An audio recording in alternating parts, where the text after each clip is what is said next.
Bonjour, je vais corriger l'exercice 18 du TD 10. Donc l'exercice, donc il s'agit de, donc cet exercice-là, il s'agit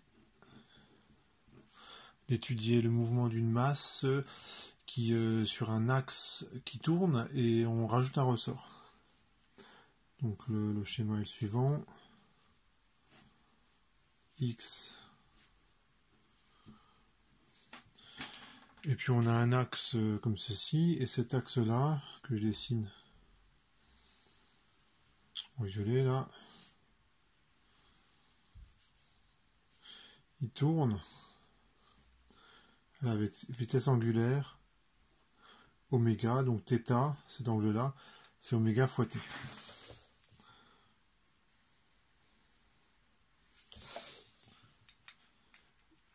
Il y a un ressort qui est attaché en ce point-là.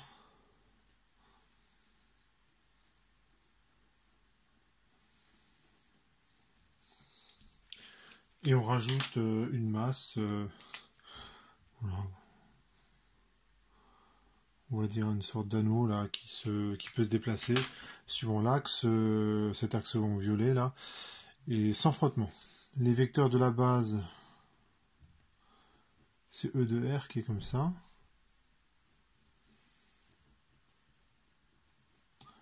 E de θ qui est comme ça, et E de Z qui est comme ça. Le référentiel terrestre, supposé galiléen. Le système que j'étudie, ben, ici il n'y a pas le choix, c'est la masse, il n'y en a qu'un seul. Les forces qui agissent sur le système, c'est évidemment le poids, la réaction de la tige et la force de rappel du ressort. Alors le poids, il est vers le bas.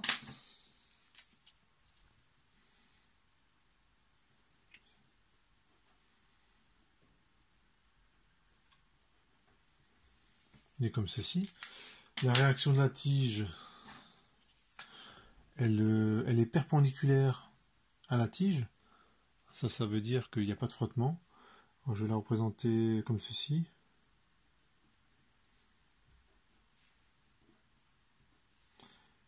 Et ici, on a un angle droit.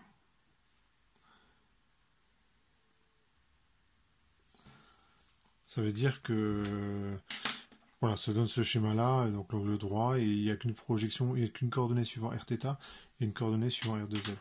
Et vous avez la force de rappel du ressort, que je vais représenter comme ceci, mais il se peut très bien qu'à un instant ultérieur, la force, le ressort soit comprimé, du coup la force sera suivant moins E de R sur le schéma, mais suivant plus E de R. Donc la force de rappel du ressort s'écrit comme ça. La longueur du ressort, c'est petit r, hein, puisque j'ai attaché le ressort au point haut. Et le vecteur U extérieur, c'est comme je suis à cette extrémité du ressort, c'est suivant E de R. J'écris le PFD et je peux projeter.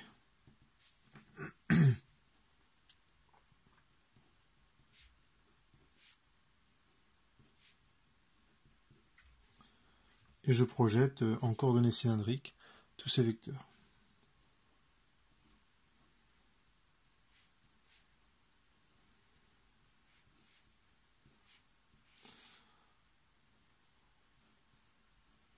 Donc je commence par écrire l'accélération en coordonnées cylindriques.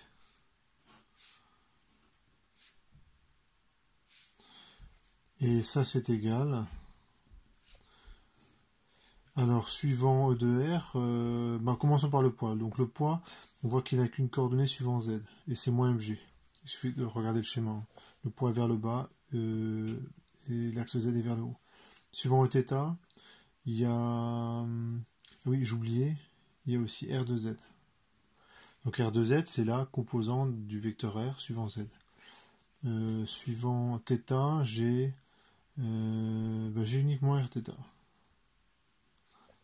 j'ai pas d'autres forces qui agissent. Suivant E de R, donc le vecteur R n'a aucune composante, et la seule composante qui apparaît, c'est celle du ressort. Donc ça donne ça, suivant E de R, suivant Eθ, suivant E de Z. Normalement, je réponds à la question. Dans la suite de l'exercice, ce que j'écrirai, je remplacerai θ point par oméga.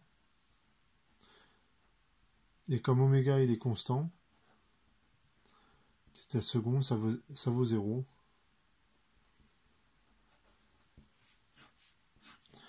Donc je pourrais remplacer θ point et par oméga et θ seconde par 0. Ce qui est aussi nul, c'est z secondes, puisqu'il n'y a pas de déplacement suivant l'axe Z. Donc là j'ai répondu à la question 1. La question 2, je vais m'intéresser à la première équation, celle-là. Donc celle que je vais encadrer là.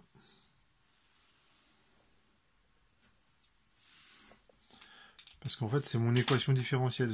Pourquoi? Parce que je connais pas R de θ. Donc cette équation, elle pourrait me servir pour calculer Rθ, mais je ne peux pas l'utiliser comme équation différentielle pour trouver R. Donc je vais utiliser, c'est pour ça que j'utilise la première équation. Donc quand je réécris, ça donne ça.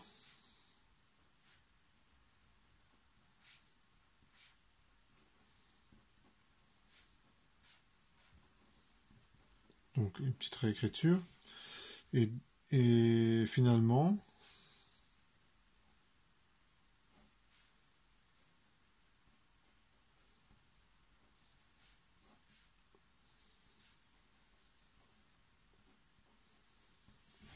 on a ceci.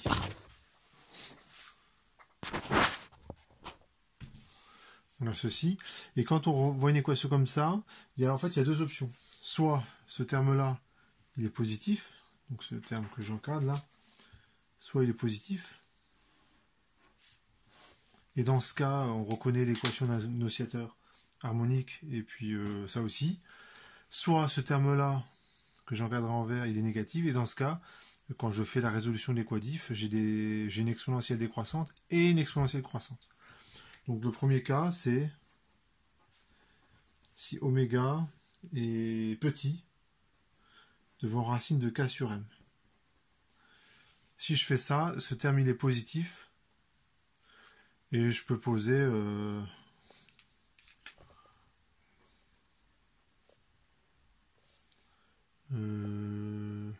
j'ai posé, allez, oméga 0 égale racine de k sur m moins oméga carré. Je rappelle qu'oméga, c'est la vitesse angulaire de rotation autour de l'axe Z. Et la solution, bah, c'est la forme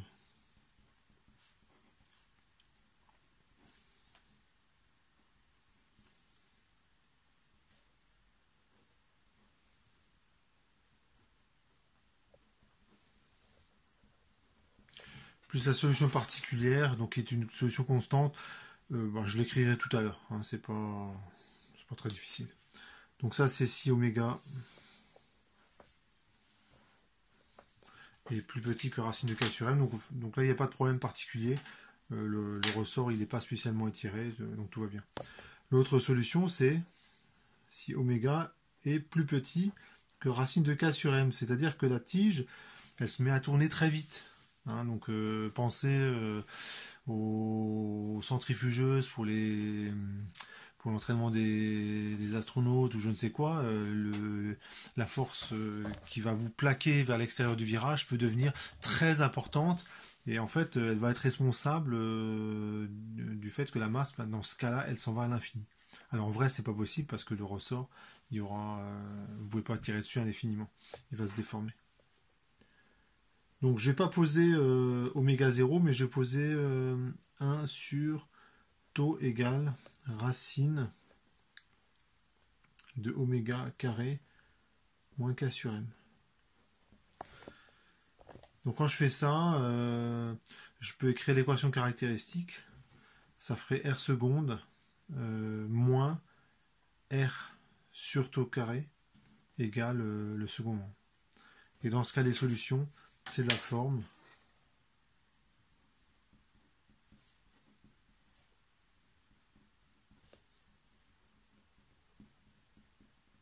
plus la solution particulière qu'on va aussi chercher comme une solution constante. Donc pour détailler ce point-là, bon, je vais juste écrire l'équation caractéristique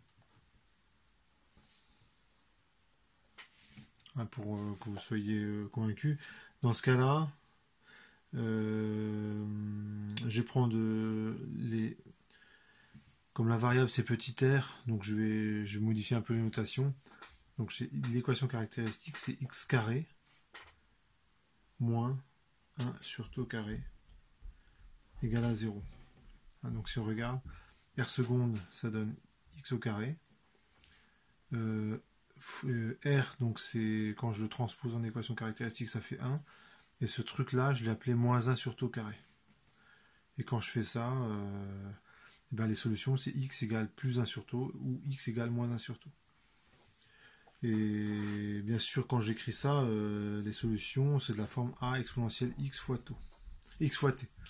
Où x, c'est la solution de l'équation caractéristique. Moi, je vais écrire comme ça.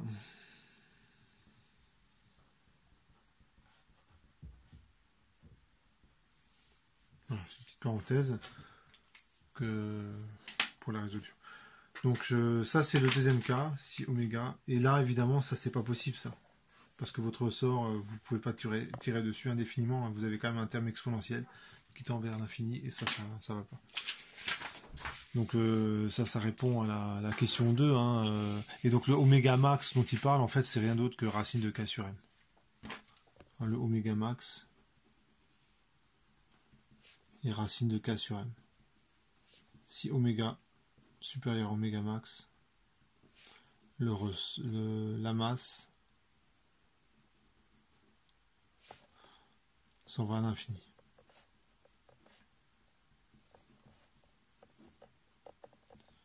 Sur le papier. En vrai, je tire sur le ressort et je vais certainement le déformer. Question 3. On vous demande de faire une résolution de l'équation différentielle avec comme condition initiale la masse, le ressort au repos et sans vitesse initiale. Donc, et oméga plus petit qu'oméga max. Donc la solution, c'est de la forme A cosinus oméga 0 t plus B sinus oméga 0 t plus la solution particulière. Donc je vous laisse le démontrer, mais vous cherchez une solution constante et la solution particulière, c'est tout calcul fait, ça fait L0 sur que je dise pas de bêtises, K moins M oméga carré. Je vous laisse le vérifier. Hein, la solution particulière, c'est ça. Il suffit de réinjecter et normalement ça marche. Je vérifie quand même. L0 sur... ouais, ça devrait aller. Ça devrait...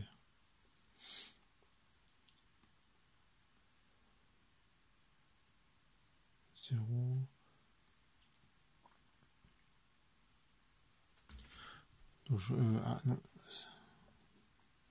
Voilà, ce serait plutôt ça la bonne réponse. Je vérifie, donc si on réinjecte ce truc là dans la solution, le K sur M. Ouais, c'est ça. Donc ça c'est ma solution et il reste à trouver la solution A et B à partir des conditions initiales. Donc quand j'ai écrit ça, j'ai écrit la solution sans second membre, la solution particulière, j'en ai dû lasser la solution générale comme somme des deux. Je passe aux conditions initiales. La condition initiale, c'est qu'à l'instant 0, comme le ressort est au repos, petit r ça vaut la longueur à vide et la vitesse est nulle. À partir de là, je remplace. R de 0 ça vaut aussi A fois 1 plus B fois 0 plus L0 K sur K moins oméga carré. Donc, et ça vaut L0. Donc on trouve A qui vaut L0 1 moins K sur K moins 1 oméga carré. Et quand on met au même dénominateur, ça fait moins L0 sur fois M oméga carré sur K moins M oméga carré. Donc je vérifie juste que j'ai pas fait d'erreur. Donc ça fait K moins M. Ouais, normalement c'est bon. Donc j'ai la valeur de grand A. R point de T, ça vaut, je dérive, ça vaut moins A oméga 0 sinus oméga 0 T plus B oméga 0 cosinus oméga 0 T plus 0. Quand je dérive un terme constant, ça fait 0. R point de 0, ça vaut moins A oméga 0 fois 0 plus B oméga 0 fois 1 plus 0. Et ça vaut 0. Donc j'en déduis que B est nul. Donc j'ai la valeur de A, j'ai la valeur de B, je peux en déduire finalement l'expression de R de T. Donc je recopie la valeur de A, c'est moins L0 M oméga carré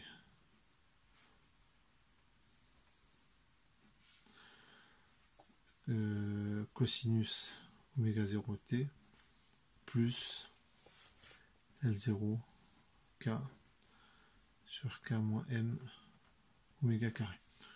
Donc je fais une petite réécriture. Ça fait moins oméga carré sur K sur M moins 1 oméga carré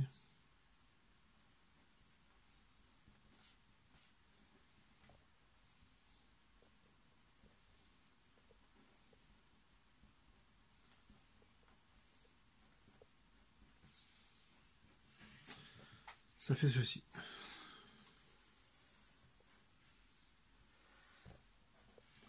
Alors ce qu'on remarque, c'est que lorsque oméga s'approche de racine de K sur M, ce truc-là tend vers l'infini, l'amplitude tend vers l'infini. Donc c'est vrai que dans ce cas-là, on est à la limite de la masse qui va s'en aller à l'infini. Et avec oméga 0, ça me rappelle quand même l'expression, c'est racine de K sur M moins oméga carré. Voilà, pour oméga plus petit qu'oméga max. Voilà pour cet exercice.